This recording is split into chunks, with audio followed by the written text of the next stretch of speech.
कुछ चीजें होती हैं जो समझाई नहीं जा सकती, बस महसूस की जा सकती हैं। मैं जो स्टोरी आज आपको सुनाने वाला हूँ, ये मेरे एक फ्रेंड राघव ने मुझे बताई थी।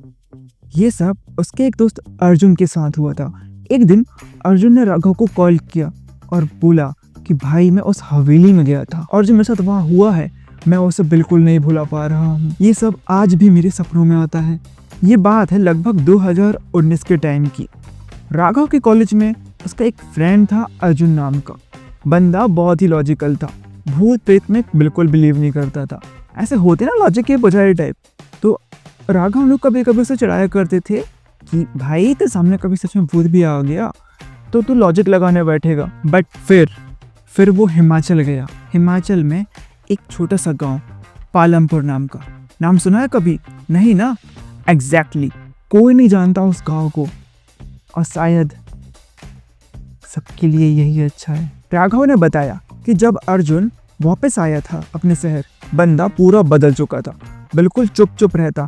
उसकी आंखों के नीचे बड़े बड़े डार्क सर्कल पड़ गए थे, जैसे कई रातों से सोया ना हो। उसके जो दोस्त हॉस्टल में रहते थे वो बताते थे कि इसके रूम की लाइट्स रात भर जलती रहती हैं। मतलब वो लाइट बंद किए बिना सो नहीं पाता था। एक दिन राघव ने अपने दोस्त अर्जुन से पूछ लिया कि भाई क्या हुआ तेरे साथ, ऐसे क्यों रह रहा है तू? पर उस दिन अर्जुन ने कुछ भी नहीं बताया, बस कह दिया कि भाई कोई बात नहीं, बस ऐसे ही। लेकिन एक रात लगभग 2 बजे अर्जुन ने राघव को कॉल किया और बोला यार मुझे किसी से बात करनी है, मेरे साथ जो भी हो रहा है वो सब रियल है, मैं पागल नहीं हूँ। उस रात अर्जुन ने राघव को पूरी स्टोरी बताई कि वो कहाँ गया था, उसके साथ क्या क्या हुआ है। गांव में एक पुरानी हवेली थी, लगभग ब्रिटिश टाइम की।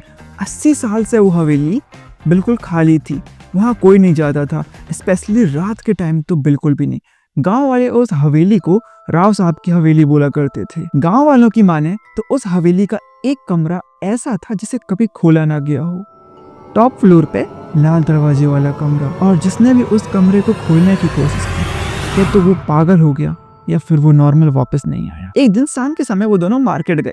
वापस आते टाइम उनका रास्ता उसी हवेली से होकर आता था। अर्जुन ने देखा कि भाई सामने इतनी बड़ी हवेली है, इतनी पुरानी सुनसान वीरानी सी। अर्जुन ने राघव को बताया था कि वो हवेली देखने में बहुत खूबसूरत थी, सिवाय एक चीज के कि वो बिल्कुल सुनसान थी और उसे देखने में ऐसा लग रहा था कि अंदर से हमें कोई झांक कर देख रहा है। जब अर्जुन ने हवेली के बारे में रोहित से पूछा, रोहित ने बताया कि लोकल्स कहते हैं राव साहब की एक टीनेज बेटी थी मीरा।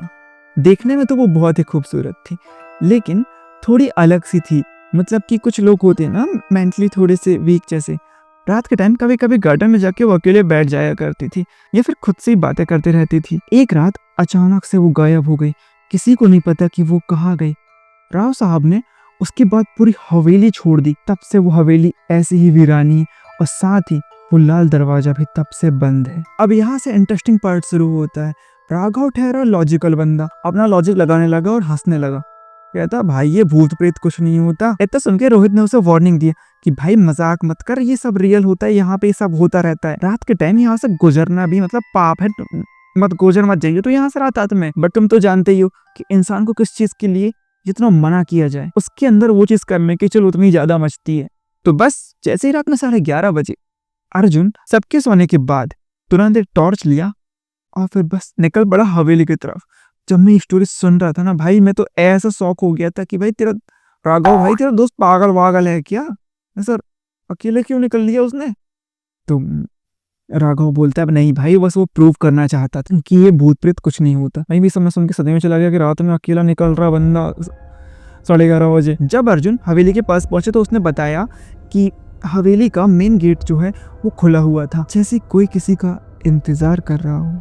वो धीरे धीरे आगे बढ़ता है और देखता है कि जो हवेली है वो तो नॉर्मल दिख रही है, लेकिन जो गार्डन है वहाँ घास ओवरग्रोन में, मतलब कमर तक की घास है। चांद की रोशनी में थोड़ी सी तो विजिबिलिटी थी और हाँ बीच में एक सूखा हुआ फाउंटेन था। अर्जुन ने बताया कि वहाँ इतना ज्यादा साइलेंस था कि उसे खुद के दिल की आवाज सुनाई दे रही थी। कोई कीड़े की आवाज नहीं, कोई हवा नहीं, बस एक अजीब सी बदबू थी, जैसे कि कुछ फूल होते हैं वो सड़ रहे हैं, इस टाइप की बदबू। अब वो थोड़ा आगे बढ़ा, उसने देखा कि मेन डोर ऑलरेडी खुला हुआ है। अर्जुन अंदर गया। जब उसने अंदर की तरफ टॉर्च मारी तो उसने देखा कि डस्ट पार्टिकल हवा में उड़ रहे हैं। फर्नीचर सामने सारे रखे हुए हैं और वाइट कलर के एक कपड़े से ढके हुए हैं सारे फर्नीचर।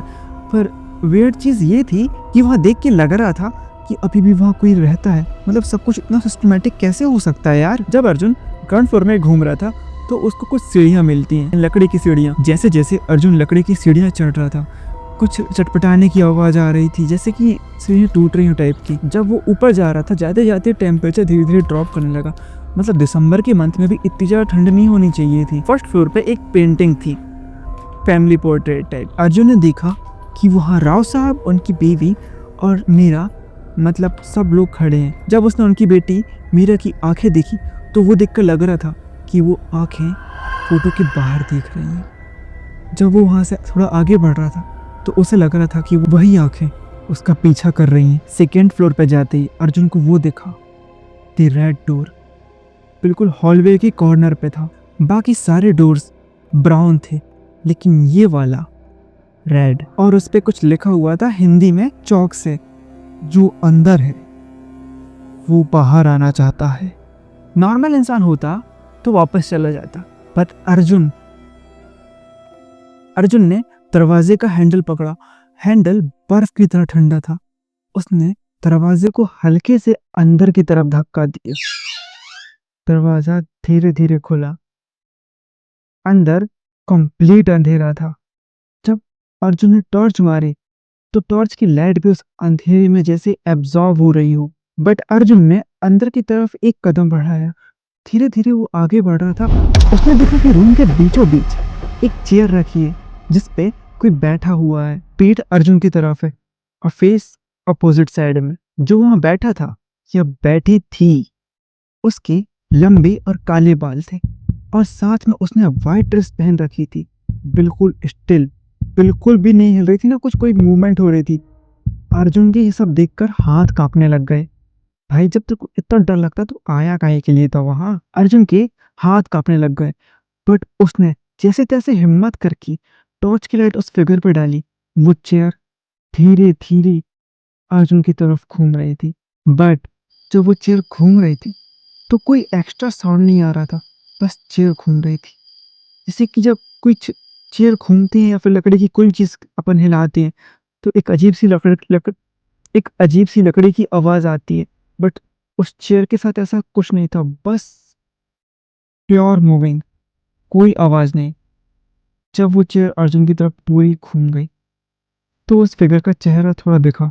उस फिगर का चेहरा पूरी तरह से पीला था। जब अर्जुन ने गौर से उसके चेहरे को देखा तो उसे नीचे लगी हुई पेंटिंग याद आ गई। उसने तुरंत उस फिगर को पहचान लिया। वो फिगर कोई और नहीं, मीरा ही थी, या वो जो कभी मीरा हुआ करती थी। उसका फेस एकदम पेल था और स्किन जैसे कोई मार्बल हो। आंखें कंप्लीट ब्लैक, कोई सफेद नहीं, कुछ आयरिस नहीं, बस कंप्लीट ब्लैक। मीरा अर्जुन की तरफ देखकर स्माइल करने लगी, बट वो स्माइल नॉर्मल नहीं थी, वो कंप्लीट वाइड स्माइल थी। जैसे जैसे लिप पूरी फट गई हो और एक कॉर्नर से दूसरी कॉर्नर तक आ रही है स्माइल। अर्जुन ने मुझे, मतलब राघव को बताया कि वो उस समय बिल्कुल मूव नहीं कर पा रहा था। वो भागना चाहता था पर उसके पैर वहीं जम चुके थे, बिल्कुल पैरालाइज्ड। जब तक अर्जुन कुछ प्रोसेस कर पाता, मीरा अपनी चेयर से उठी और धीरे धीरे अर्जुन की तरफ बढ़ने लगी। वो अर्जुन के पास आई, उसके फेस पे अपने हाथ रखे, उसके नाखून अर्जुन के फेस पे चुभ रहे थे। मीरा ने बोला, बट उसके लिप्स मूव नहीं हुए थे, बस उसकी आवाज अर्जुन के माइंड पे आई।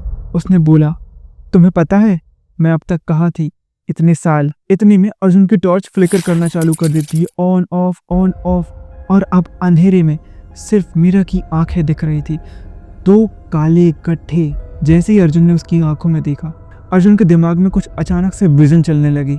मीरा को उस कमरे में किसी ने लॉक किया था और वो आदमी था उसका खुद का पापा, क्योंकि वो प्रेग्नेंट थी और 1940 के टाइम में किसी लड़की का प्रेग्नेंट होना, वो भी unmarried, it was unthinkable. Rao साहब ने डिसाइड किया कि फैमिली की इज्जत बेटी से ज़्यादा इम्पोर्टेंट है। उसने मीरा को कमरे में बंद कर दिया। कोई खाना नहीं, कोई पानी नहीं, बस मीरा सिर्फ इंतज़ार करते हुए, अपनी मौत का इंतज़ार।